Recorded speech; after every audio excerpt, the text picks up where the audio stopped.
गर्मियों के दिन थे। सूरज आसमान में ऐसे चमक रहा था मानो आग बरसा रहा हो। पूरा जंगल जैसे तप रहा था। नदियां सूख गई थीं, पत्ते मुरझा गए थे और जानवर छाया की तलाश में इधर उधर भटक रहे थे।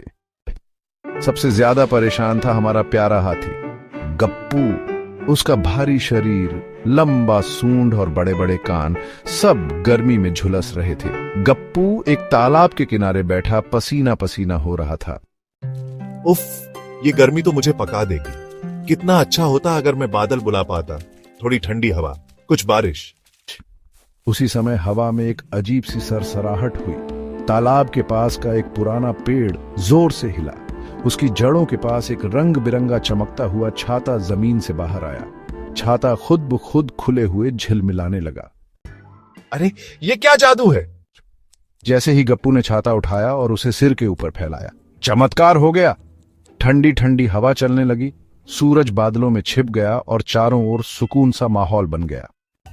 वाह, ये तो कोई जादुई छाता है।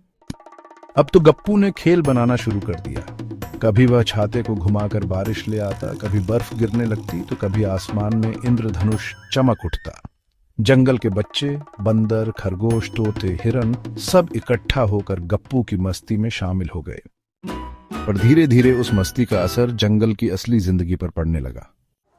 इतनी बारिश में हमारा खाना सड़ गया। हर रोज बर्फ पड़ रही है, हम उड़ नहीं पा रहे। हमारे आम के पेड़ों में फूल ही नहीं आ रहे। जंगल के छोटे छोटे जीव अब परेशान हो गए थे। मौसम बदलने से न तो खाने की चीजें पनप पा रही थीं और न ही कोई आराम कर पा रहा था। गप्पू परेशान हुआ। मैं तो बस सबको खुश करना चाहता था, लेकिन लगता है मैंने ज्यादा ही छेड़छाड़ कर दी। वो सीधा गया दादू कछुए के पास, जो जंगल का सबसे बूढ़ा और बुद्धिमान जीव था। दादू, मैंने गलती कर दी। बस मौसम को अच्छा बनाना चाहता था, लेकिन सब कुछ बिगड़ गया। बेटा, तुम्हारा दिल अच्छा है, लेकिन किसी भी शक्ति का उपयोग बहुत सोच समझ कर करना चाहिए। जादू अगर जिम्मेदारी से न किया जाए तो वह मुसीबत बन सकता है।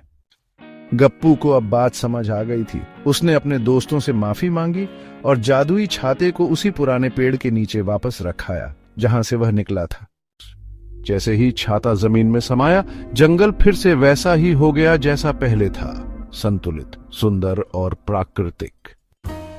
अब गप्पू फिर से अपने दोस्तों के साथ खेलता, लेकिन अब वह हर चीज को प्राकृतिक तरीके से करता था।